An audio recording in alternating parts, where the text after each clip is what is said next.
Bagaimanakah vaksin COVID boleh dihasilkan dalam masa yang begitu singkat?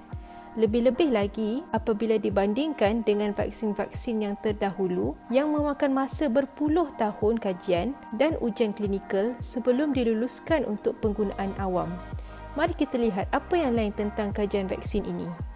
Pertama sekali, kajian vaksin tentang coronavirus tidak bermula dari bulan Januari 2020. Penyelidikan tentang coronavirus dan pembuatan vaksin telah bermula sejak tahun 1880-an lagi. Pada tahun 2003, wabak SARS dan kemudiannya MERS pada tahun 2012 juga telah meningkatkan kajian tentang vaksin coronavirus.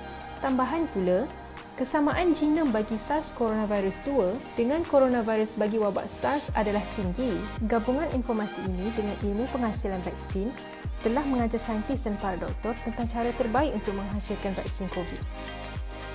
Berikut merupakan garis masa penyediaan vaksin COVID.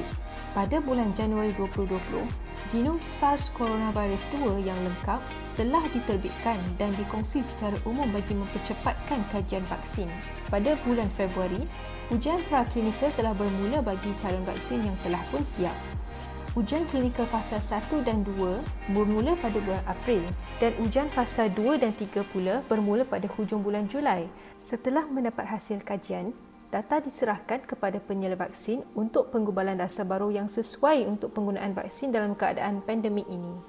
Kita kini mempunyai teknologi baru yang membolehkan penemuan penyelidikan yang lebih terperinci dan cepat. Antara teknologi yang terkini termasuklah cryo-elektron-mikroskopi yang dapat menggambarkan interaksi virus dengan sel badan manusia dengan kadar yang sangat cepat. Gabungan teknologi ini dengan informasi dari SARS dan MERS membolehkan para saintis mengenal pasti antigen yang sesuai untuk merangsang sistem imun badan. Moderna dan Pfizer kemudiannya menggunakan info ini untuk merangka urutan RNA ke dalam calon vaksin lain bagi penghasilan calon vaksin dengan kadar yang pantas. Kajian juga menunjukkan penghasilan RNA dan DNA adalah jauh lebih pantas dari penghasilan virus yang tradisional iaitu virus yang mati ataupun lemah. Keempat, terdapat saluran pembiayaan yang sangat besar untuk memastikan kesinambungan penyelidikan vaksin COVID.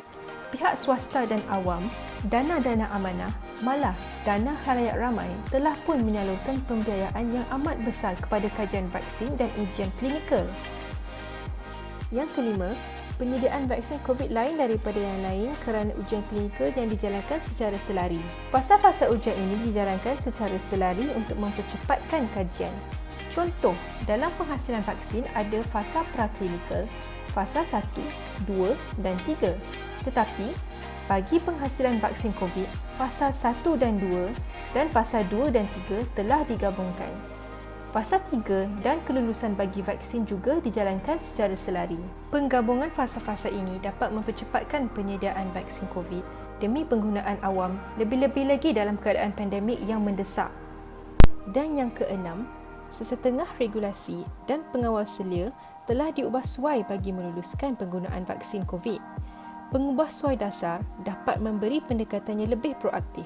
Contohnya, Badan Pengawal Seliaan bagi setiap negara boleh memberi laluan untuk penggunaan vaksin yang lebih awal.